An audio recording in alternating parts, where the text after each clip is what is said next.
হ্যাঁ, আসসালামু আলাইকুম, সবাইকে স্বাগত জানাচ্ছি এ পর্বে। তো এ পর্বে আমরা দেখব কিভাবে আমরা ফটোশপ দিয়ে ডিজাইন করব আমাদের গিক ইমেজ। তো গত পর্বে আমরা আলোচনা করেছিলাম ফাইবারের যে রুলস আছে ইমেজ ডিজাইন করার জন্য। তো সেগুলা দেখার পরে আজকে আমরা সরাসরি অ্যাডোবি ফটোশপ দিয়ে কিভাবে ডিজাইন করতে হবে বা কিভাবে অ্যাট্রাকটিভ ডিজাইন করতে হবে সেটা দেখব।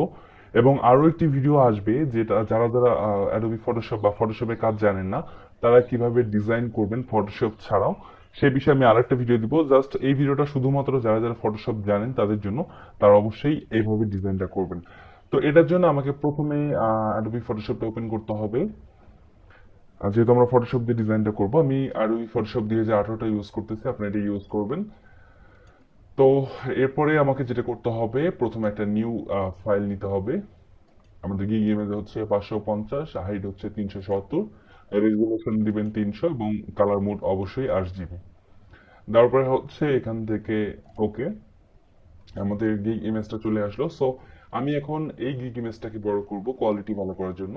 সো ক্রপে ক্লিক করে জাস্ট হচ্ছে শিফট অল্টার কিবোর্ডের চাপ দিয়ে ধরে এটা আমি একটু বড় করে নিব। এতটুকু বড় করলেই আমার এনাফ। আচ্ছা, এখন আমি এটাকে ডিজাইন করব। আমি মুভ টুলে ক্লিক করলাম, ক্লিক করার পরে হচ্ছে এখন আমি জাস্ট এটাকে আমরা ডিজাইন করব।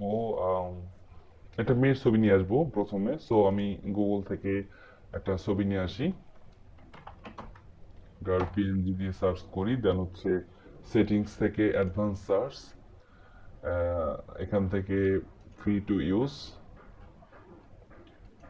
দেন হচ্ছে ইমেজের যে কোনো একটা আমি ইমেজ নিয়ে আসবো।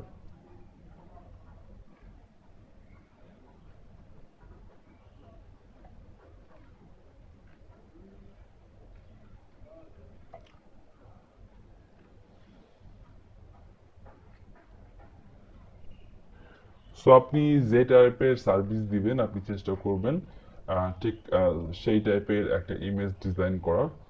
সো আমি দেখি একটা ইমেজ নিয়ে আসবো। উম,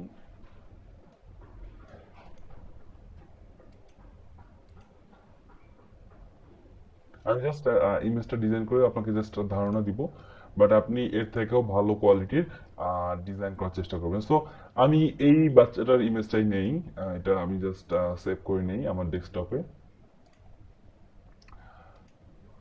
সো এটা আমি জাস্ট আমার ফটোশপে ওপেন করব, ফাইল থেকে ওপেন অ্যাজ স্মার্ট অবজেক্ট, তারপরে হচ্ছে এই মেয়েটার ছবি, দেন হচ্ছে ওপেন হয়ে গেল। সো এটা আমি এখানে নিয়ে আসবো। আচ্ছা, এখানে নিয়ে আসলাম। সো এখন আমাকে ডিসাইড করতে হবে আমি আসলে মূলত কি টাইপের গিগ ইমেজ তৈরি করবো, আমার সার্ভিসটা কি। যদি আমার সার্ভিস হয় আমার লোগো ডিজাইনের, সো লোগো ডিজাইনের সেই ক্ষেত্রে আমাকে সেইভাবে ডিজাইন করতে হবে। সো লোগো যারা যারা ডিজাইন করবেন তাদের কথা আমি তাদের জন্য একটা ট্রিক দেখাই, সেটা হচ্ছে আমি মেয়ের ছবিটা আপাতত ডিলিট করে দিই।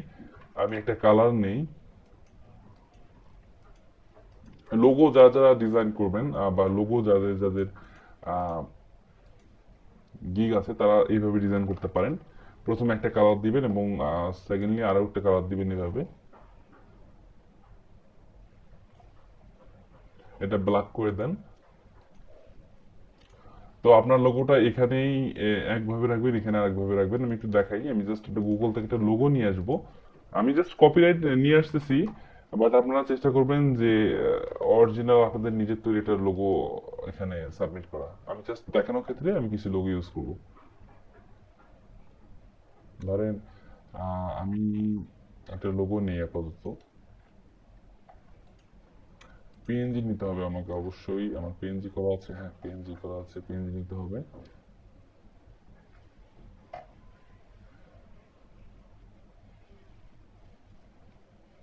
উম,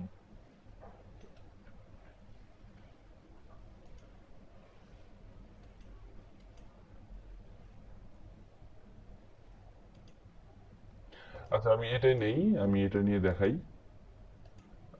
লোগোর ক্ষেত্রে আপনি দুইটা পার্ট করার চেষ্টা করবেন, এই টাইপের পার্ট। একটা পার্টে রাখবেন আপনি এই টাইপের একটা ডিজাইন,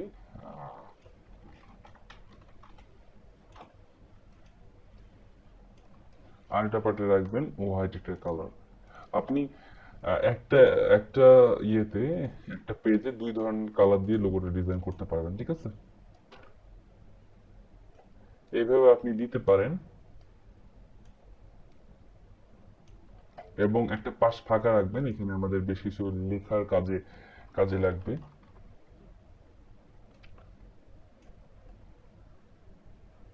আমি এটাকে একটু ঘুরিয়ে দিই।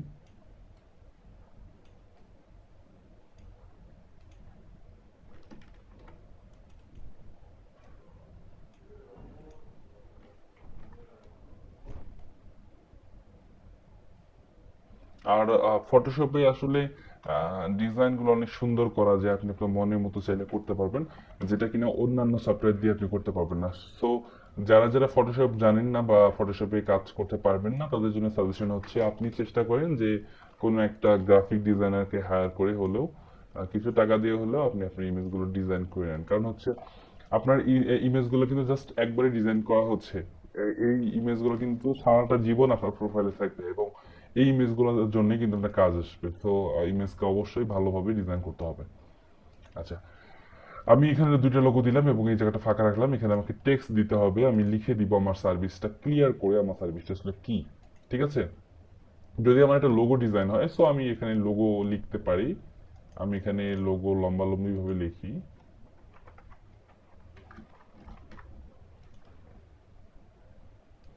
ডিজাইনটা কিন্তু সম্পূর্ণটা আপনার মনের মতো হবে, এটা আমি বারবার বলছি। ডিজাইনটা আপনার সম্পূর্ণ মনের মতো হবে। আমি যে এই টাইপের ডিজাইন দেখাচ্ছি দেখেই যে আপনাকে এইভাবে ডিজাইন করতে হবে তা কিন্তু না। আমি জাস্ট একটু বোঝাচ্ছি যে আপনি আপনার প্রোডাক্টটা একেবারে ক্লিয়ার ফেস করবেন, এবং সাইডে বা ডান পাশে বা মাঝখানে বা উপরে আপনি আপনার সার্ভিসটার নাম উল্লেখ করে দেবেন ক্লিয়ার ভাবে, ঠিক আছে? আচ্ছা, এটাই দিই আমি লোগো।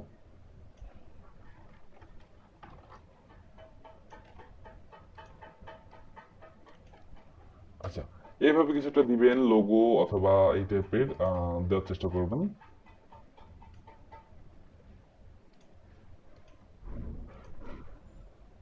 এটা ভালো হবে না। আপনি এখানে লোগো দিবেন, এবং প্লাস হচ্ছে ব্যাজ দেওয়ার চেষ্টা করবেন। আমাদের ব্যাজ বিভিন্ন আমাদের আগের ভিডিওতে কিন্তু আমরা দেখিয়েছিলাম যে ব্যাজ ইউজ করা যাবে না, এটা ফাইবার বলছে, বাট আপনারা ব্যাজ ইউজ করবেন, এটা ইউজ করলে অনেক বেশি অর্ডার আসে।